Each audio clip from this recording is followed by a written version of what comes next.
जो procedural laws हैं वहाँ पर कानून की डिफरेंट जो एस्पेक्ट्स हैं regarding the contempt of court, वो प्रोसीजर दिया भी हुआ है और उसके ऊपर अमल दरामद भी होता है।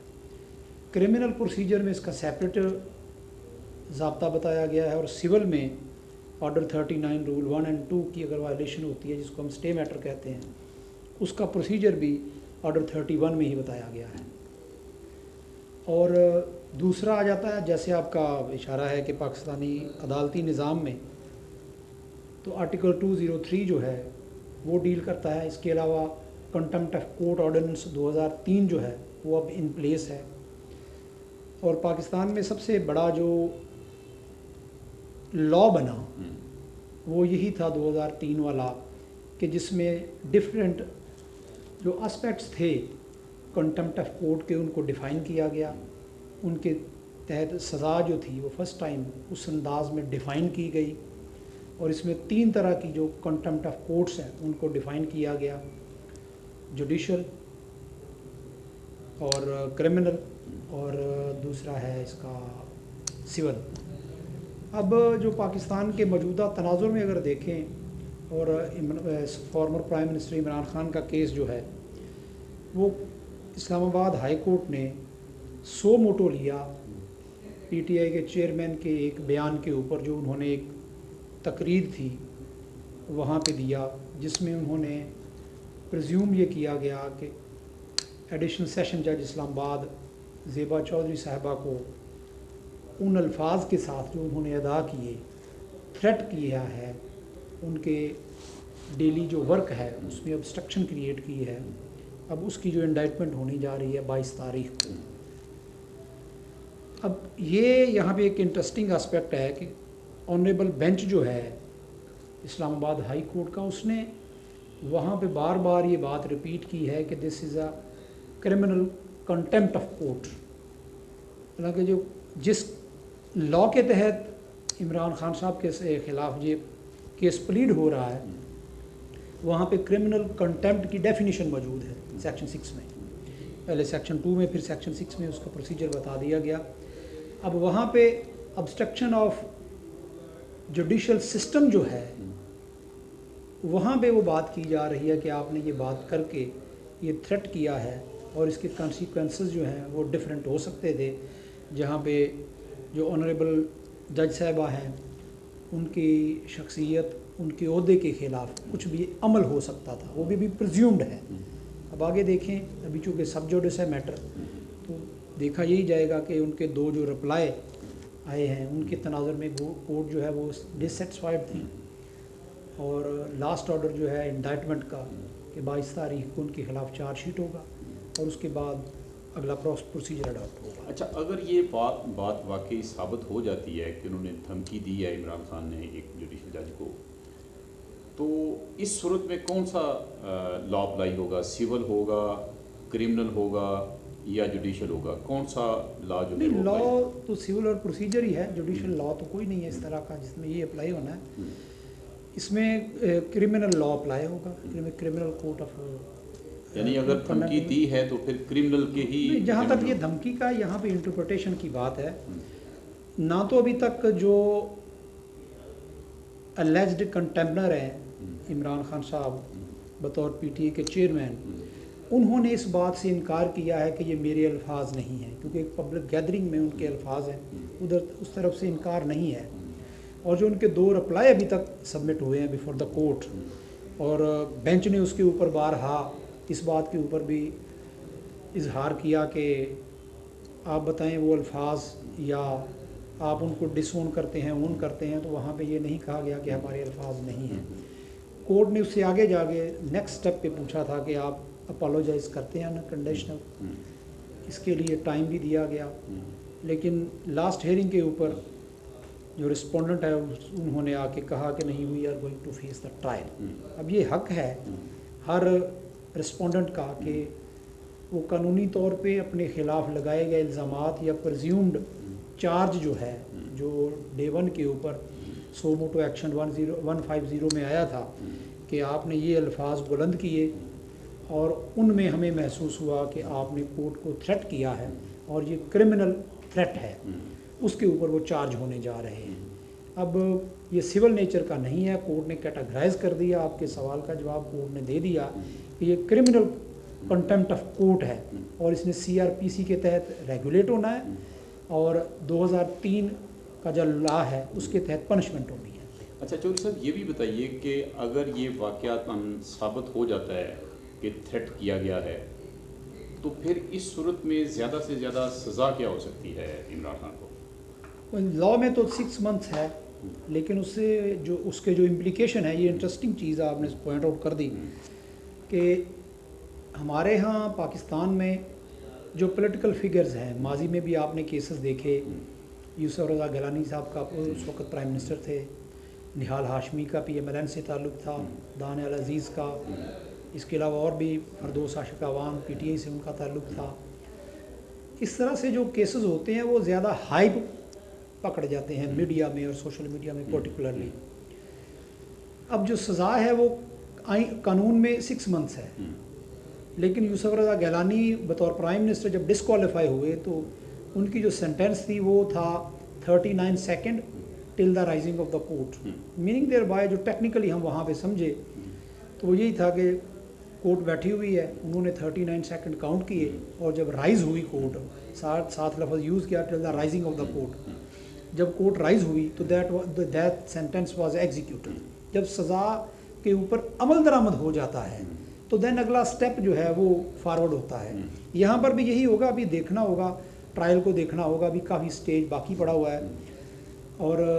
अगर सज़ा होती है तो इससे आगे ना कोई तबसरा हो सकता है ना ही किया जाना चाहिए। इसके आगे क्या प्रोसीजर होगा या बिफोर द इंडाइटमेंट जब उनको चार्जशीट होते हैं इमरान खान साहब, तो उससे पहले अगर कोई डेवलपमेंट ऐसी हो जाती है, क्योंकि ये आप ज़हन में रखें जो अनकंडीशनल अपॉलॉजी का लॉ है इसी में दिया हुआ है, तो वो at any stage word use हुआ है। अब ये नहीं कहा जा सकता कि अपने रिटर्न रिप्लाई में या रिपीटेड रिटर्न रिप्लाई में किसी रिस्पोंडेंट ने ये कह दिया हो कि मैं अपॉलॉजी नहीं करता तो वो कल को नहीं कर सकता, ऐसा नहीं है। अच्छा, लॉ में मौजूद है एट एनी स्टेज। ये बताइए कि जिस तरीके से कोर्ट पहले यूसुफ रज़ा गिलानी को वज़ीर-ए-आज़म के मनसब से हटा चुकी है, सज़ा दे चुकी है, उसके अलावा तलाल चौधरी, दानियाल अजीज़, निहाल हाशमी, उनको भी सज़ा दे चुकी है, बावजूद ये कि कोर्ट ये कह रही है कि वो कम नोयत के कम संगीन मुकदमात थे, तो क्या इस सूरत में अगर इमरान खान को माफ़ कर देती है कोर्ट, तो इंसाफ का जो तासर है वो कायम कर सकेगी, कायम रहेगा अदालत के हवाले से? नहीं, यहाँ पे एक बात आप ज़हन में रख लें कि कोर्ट्स के सामने सरेंडर करना या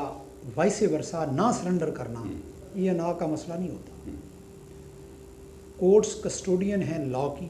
कोर्ट्स कस्टोडियन हैं कानून की, कोर्ट्स कस्टोडियन हैं आपके फंडामेंटल राइट्स की।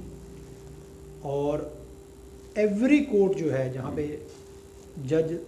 सीटेड होते हैं, बैठे होते हैं, आपने देखा होगा कि बानी पाकिस्तान कायदे-ए-आज़म मोहम्मद अली जिन्नाह की फ़ोटो पीछे होती है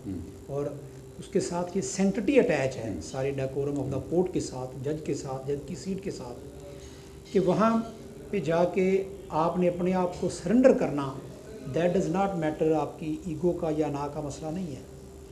हम डेली अदालतों में पेश होते हैं, हमारा आर्ग्यूमेंट अगर ऑनरेबल कोर्ट ने डिसरिगार्ड किया, नहीं माना, या बाज़ औक़ात ऐसा भी हो जाता है कि दौरान आर्ग्यूमेंट्स कोई ऐसी बात कर दी जाती है जो इररेलेवेंट भी हो सकती है लेकिन रेफरेंस टू दी कॉन्टेक्स्ट में की जाती है, तो हम हैप्पीली वहाँ पे without feeling any ego apologise करते हैं, कोर्ट से भी सरेंडर करते हैं कि हम अपने जो आर्गूमेंट्स हैं वो वापस लेते हैं अगर वो कोर्ट समझती है कि इररेलेवेंट है। अब रह गई बात कि इस केस में क्या होता है, वो तो अभी देखा जाएगा। अभी काफ़ी स्कोप है मेरा ख्याल है। अभी ये सोशल मीडिया में हाइप चूँकि क्रिएट हो जाती है, हमारे यहाँ सियासी मुकदमात जो हैं जिसका आप रेफरेंस दे रहे हैं, कम नोयत या ज़्यादा नोयत नहीं है, वो टाइप्स ऑफ केसेस होते हैं। ये ऑनरेबल कोर्ट ने रिस्पॉन्स में कहा था जब रिस्पोंडेंट काउंसल्स ने रेफरेंस दिए थे या वो कोर्ट हुए बिफोर द कोर्ट, या जो कोर्ट ने मैकस कराए मुकर्रर किए हुए थे, उन्होंने ये कहा कि कोर्ट को ये शोकज नोटिस जो है वो विदड्रॉ कर देना चाहिए, ऑपरेटिव नहीं होना चाहिए। तो वहाँ पे ये रिस्पांस में बात आई कि जो आप रेफरेंस दे रहे हैं वो कम नौयत के थे। और निहाल हाशमी के जो केस था उसमें रेफरेंस दिया गया कि उन्होंने जज किसी का नाम नहीं लिया, लेकिन प्रेजेंट जो केस है इसमें ज़ेबा जज का नाम इन अल्फाज में लिया गया। अब देखना है, कंटेम्प्ट ऑफ कोर्ट है, ये किसी का पर्सनल केस नहीं है। इवन के जो ऑनरेबल जजेस हैं हमारे बेंच के, that is not their personal case.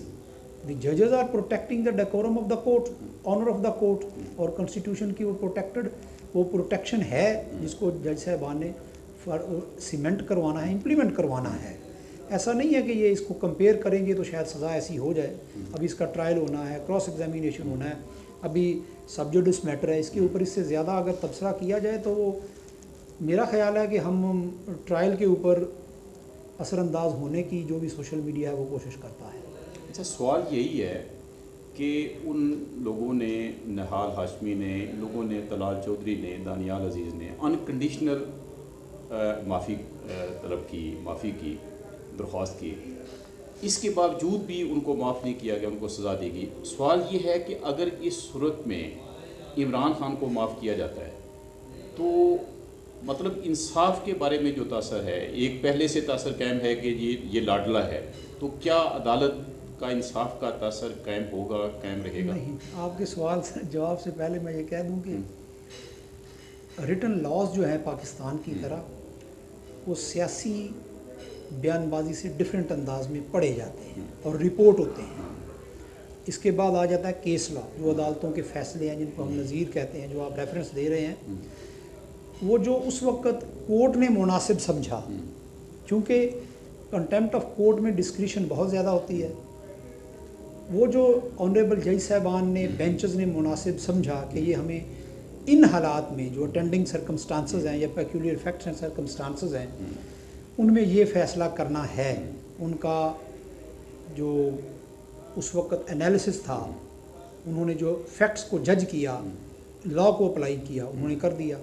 अब उसको कंपेयर करना और ये बिफोर ट्रायल, मेरा ख्याल है कि ये अभी कबल अज़ वक्त है। ये हो सकता है कि सेम फैक्ट्स एंड सर्कमस्टांसेस के ऊपर सज़ाएं दी गई हों, लेकिन जब एविडेंस आती है, जब क्रॉस एग्जामिनेशन होता है, सेम फैक्ट्स एंड सर्कमस्टांसेस पे लोग अक्विट हो जाते हैं। ऐसा नहीं है कि हम ये तो कह सकते हैं कि फ़लाँ केस में सज़ा हुई, कंटेम्प्ट ऑफ कोर्ट का केस था, उसमें भी हालात ऐसे ही थे। अब अभी सारा प्रोसेस अडॉप्ट होना है, चार्जशीट होना है, फिर क्रॉस एग्जामिनेशन होना है, क्रॉस एग्जामिनेशन के बाद क्या नौयत निकलती है, और बिफोर दैट अभी कंटेम्पनर के पास काफ़ी वक्त है। एट एनी स्टेज वो कंटेम्प्ट भी अपनी अपॉलॉजी है वो टेंडर कर सकते हैं। विराट चौधरी साहब, आप सीनियर लॉयर हैं, पॉलिटिकली भी बहुत एक्टिव हैं, क्या